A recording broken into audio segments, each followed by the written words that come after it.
भोपाल 1 अक्टूबर 2024 हम उच्च माध्यमिक शिक्षक भर्ती 2023 के चयनित अभ्यर्थी हैं जो मेरिट में हैं।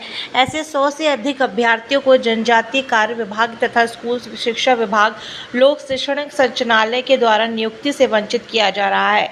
वह सिर्फ इसलिए कि पात्रता परीक्षा के आवेदन दिनांक 27/1/2023 को हम बीएड के प्रथम वर्ष में अध्ययनरत थे, लेकिन माननीय सुप्रीम कोर्ट 16/7/2019 के निर्णय तथा राष्ट्रीय अध्यापक शिक्षा परिषद 4/8/2022 के दिशा निर्देश के अनुसार बीएड में प्रवेशित अध्ययनरत अभ्यर्थियां पात्रता परीक्षा में सम्मिलित होने हेतु पात्र हैं तथा हम सभी की व्यावसायिक योग्यता विभाग की काउंसलिंग प्रक्रिया के अंतर्गत दस्तावेज अपलोड सत्यापन में पूर्ण हो चुके थे।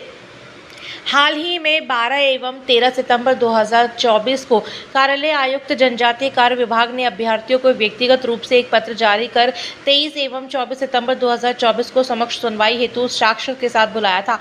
हम सभी अभ्यर्थियों ने समिति के समक्ष प्रस्तुत होकर सभी साक्ष्य रखे, परंतु उन्होंने माननीय सुप्रीम कोर्ट के निर्णय तथा एनसीटीई की गाइडलाइन और अन्य राज्यों के द्वारा जैसे छत्तीसगढ़ एवं उत्तराखंड के द्वारा माननीय सुप्रीम कोर्ट के निर्णय लिए एनसीटीई की गाइडलाइन का पालन करते हुए भर्ती नियमों में आंशिक संशोधन किए गए। उपरोक्त सभी साक्ष्यों तथा समिति ने मानने से इनकार कर दिया और कहा कि हम हमारे द्वारा बनाई गई पात्रता परीक्षा नियम पुस्तिका के नियमों का पालन करेंगे। उन नियमों के अनुसार आपकी अभ्यर्थियां मानना नहीं होगी, जबकि लोक शैक्षणिक संचालनालय तथा जनजाति कार्य विभाग ने पूर्ण में आयोजित मध्य प्रदेश उच्च माध्यमिक शिक्षक भर्ती 2018 में बीएड में प्रवेशित अध्ययनरत अभ्यर्थियों को 2022 4 वर्ष तक का अतिरिक्त समय देकर नियुक्ति प्रदान की गई थी, जो कि वर्तमान में विभिन्न स्कूलों में सेवारत है। उच्च पद पर बैठे अधिकारी सुप्रीम कोर्ट के निर्णय तथा एनसीटीई की गाइडलाइन को न मानते हुए अपने नियमों की तानाशाही चला रहे हैं और हम बेरोजगार अभ्यर्थियों को नियुक्ति से वंचित कर रहे हैं। देवास से हूँ सर। हम सभी उच्च माध्यमिक शिक्षक भर्ती 2023 के चयनित अभ्यर्थी हैं और मेरिट में हैं। सर, हमारा विषय यह है कि विभाग कह रहा है कि हम अपात्र हैं, लेकिन माननीय सुप्रीम कोर्ट का निर्णय 16/7/2019 और राष्ट्रीय अध्यापक शिक्षा परिषद जो भारत सरकार का एक विधिक संस्थान है, उनकी दिशा निर्देश अनुसार सर हम पात्र हैं। हम लोगों को विभाग के द्वारा सर रिजेक्ट किया जा रहा है, नियुक्ति से वंचित किया जा रहा है। सर, विभाग कह रहा है कि 27/1/2023 को पात्रता परीक्षा के आवेदन दिनांकों को हम बीएड के प्रथम वर्ष में थे, अंतिम वर्ष में नहीं थे, लेकिन माननीय सुप्रीम कोर्ट के निर्णय के अनुसार और राष्ट्रीय अध्यापक शिक्षा परिषद के अनुसार बीएड में प्रथम वर्ष अध्ययनरत अभ्यर्थी भी पात्रता परीक्षा देने हेतु पात्र हैं। और अगर वो क्वालिफाई करता है तो चयन परीक्षा में सम्मिलित होकर अगर दस्तावेज सत्यापन की दिनांक तक अगर वो बीएड कंप्लीट कर लेता है तो नियुक्ति हेतु भी पात्र है। सर, वो नियुक्ति ले सकता है, लेकिन विभाग हम सभी लोग सत्यापन दिनांक जो थी दस्तावेज की उसके पहले बीएड कंप्लीट कर चुके हैं, लेकिन विभाग सर हमको बाहर कर रहा है। माननीय सुप्रीम कोर्ट का निर्णय और एनसीटी की जो गाइडलाइन है उसका पालन 7/9/2022 को छत्तीसगढ़ में आंशिक संशोधन करके किया जा रहा है। उत्तराखंड में भी 23/8/2023 को उत्तराखंड सचिव जो शासन के थे, उत्तराखंड के सचिव जो थे, उन्होंने संशोधन किया है और बीएड में प्रथम वर्ष में अध्ययनरत अभ्यर्थी को भी पात्र किया है नियुक्ति हेतु। लेकिन सर, मध्य प्रदेश में माननीय सुप्रीम कोर्ट के निर्णय की अवहेलना की जा रही है, माना नहीं जा रहा है और राष्ट्रीय अध्यापक शिक्षा परिषद की गाइडलाइंस को भी नहीं माना जा रहा है।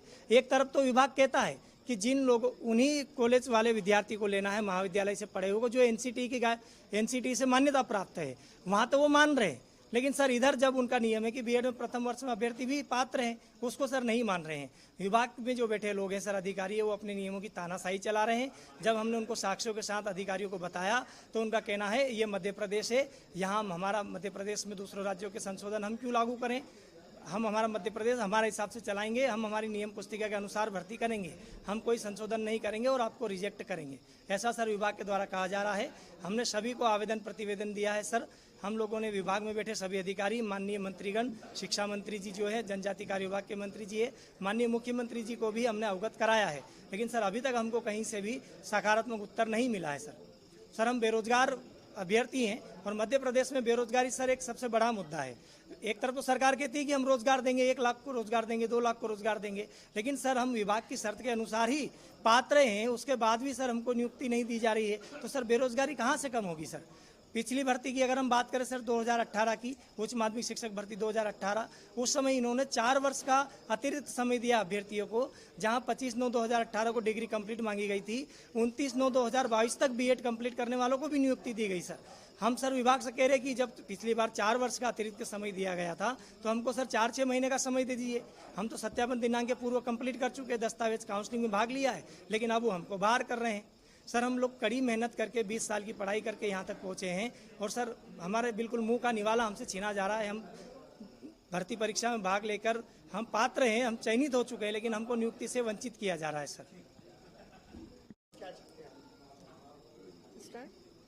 मैं नैन्सी वर्मा हूँ सीहोर से। मैं उच्च माध्यमिक शिक्षक पात्रता परीक्षा 2023 में चयनित हूँ, मेरिट होल्डर हूँ। मैं बस मैं माननीय महोदय जी से इतना ही चाहती हूँ कि बस जो नियम है, जो एनसीटी के नियम हैं, जो सारे भारत के लिए लागू होते हैं, तो मध्य प्रदेश में क्यों लागू नहीं हो रहे हैं, और उस नियम के लागू ना होने की वजह से हम चयनित होने के बाद भी हमें अपात्र घोषित किया जा रहा है।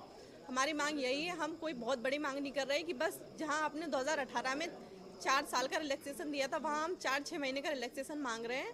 बस हमें पात्रता मिले और हमें चयन किया जाए हमारा।